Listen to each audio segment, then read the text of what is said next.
So, in this pan, I am cooking my rhubarb down to make rhubarb syrup. So You just dice it up? Yeah, I just dice it up. I got 6 cups in there and about 1.5 cups of water. I'll cook it like that for about 10 minutes, 10 to 15 minutes. Rhubarb gets pretty squishy pretty quick. And then I'll squish it all out, and then I'll reserve the liquid that's from there and add sugar and lemon juice to it, and maybe a little bit more water, and let that cook for a while. So in here is, I'm making rhubarb liqueur. It's starting to change. It looks kind of weird now. So it's about 3 or 4 cups of really finely chopped rhubarb, 1.5 cups of Everclear. If you can't get Everclear, you can probably use vodka. 190 proof Everclear. Yeah, so if you can't get that, you can probably use vodka, but it's not going to be 190 proof, so you're going to have to, and then like a half a cup of water. So with the vodka, because it's not 190 proof, you might not need that much water. Oh, we'll have to see. How long you let that set? At this stage, I shake it I shake it a couple times a day for 2 weeks, and then 2 to 4 weeks. It's up to you, and you can tell by looking at it and stuff. Then you strain it all out, and then it's actually ready to drink. Then I gotta look at the recipe I have, what else you do to it afterwards. And then you strain it out. You can drink it right away, or you can put it in a jar.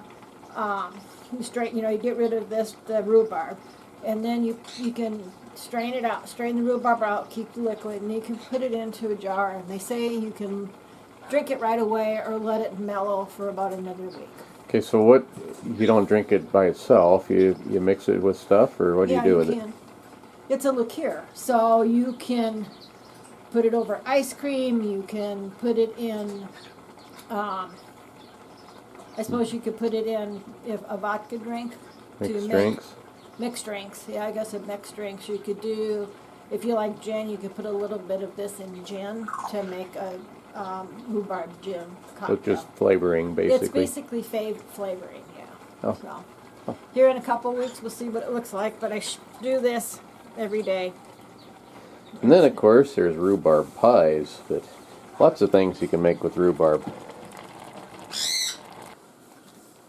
So after cooking it for a while, in 1.5 cups, it looks like this. So what I'm going to do is set it in this thing and get all the juice out of it. And then from there, I will add 2 to 3 cups of sugar, depends upon how sweet you want it. And the rest of that liquid I get out of there, plus maybe another cup or so of liquid to equal, I believe, 3 cups. And then you cook it down with some lemons. Lemons? Yeah, you put lemon juice in it.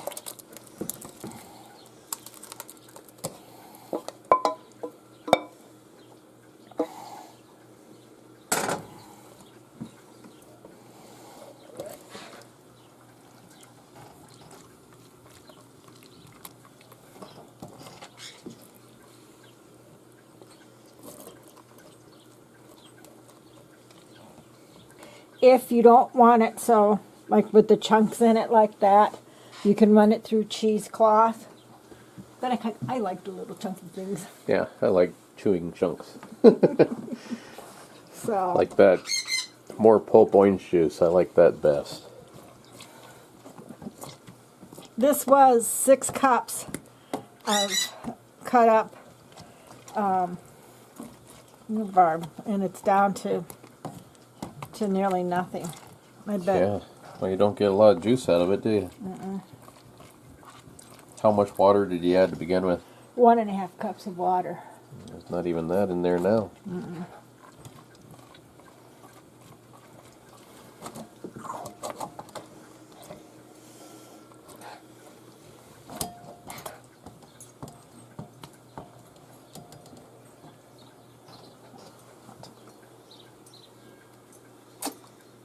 very tangy. Very tangy.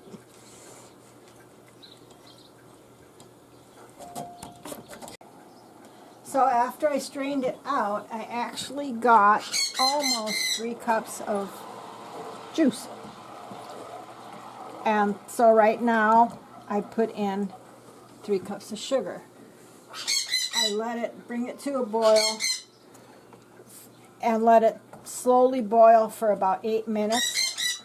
And then when I'm done, when it's done that, and I take it off to cool, I take a lemon like this and squeeze all the lemon juice into it and stir it around. So, and that's what it is. You can, if you want, if you don't want it dark like that, you can restrain it for, it'll make it a clearer liquid. But I don't know. I guess it's personal preference. So do you keep cooking it down, or is it going to be that thin? It's a syrup, so I think what's going to happen is once it boils, it'll start thickening up a bit. So, but it is a syrup. It is, when you look at it, it's a lot thicker than it was earlier. So, and all you have to do is just kind of keep stirring it, and it said up to, you can do it 8 to 10 minutes, and I think you just got to kind of watch it to get the consistency you want. And you can, it holds in the refrigerator for about 3 weeks, or you can freeze it. You're not going to can it? No, it doesn't need to be canned. Oh, huh. So, I will probably put some in a jar and put it in the refrigerator, and then after it cools off, I'll put it in Ziploc plastic bags with, I don't know how many cups I'll get, probably not that many, and just freeze the rest. I do have some vanilla ice cream, so we'll have to try it out once it cools off. Yes, that sounds like a dandy idea. So that's it. Ice cream. Mm-hmm. Yeah, I do have some vanilla ice cream. So after letting it cool for a while, it's just like foam from cooking. It won't hurt you, and I could filter it out, but I don't feel like it. So I'm putting it in the cup.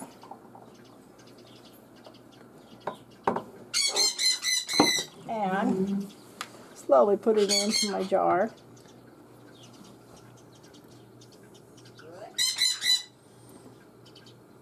Well, being it's just Gary and I using it,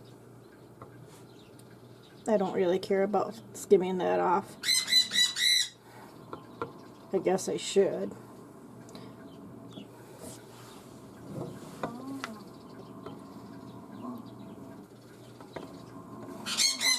So I took some vanilla ice cream out, and we're going to try over vanilla ice cream.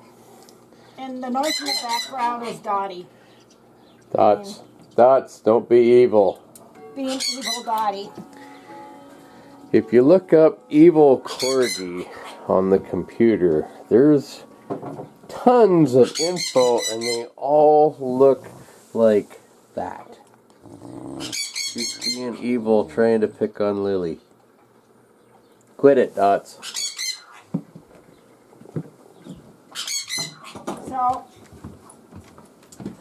other than this stuff which comes to the top, you could strain it and it'd be more clear, but I think it tastes just fine the way it is. Yeah, it is really good. On ice cream or pancakes or something, it'd be really good. It's not as thick as like maple syrup, but it's pretty darn tasty. So I'm going to try it over vanilla ice cream here as soon as the vanilla ice cream thaws out a bit.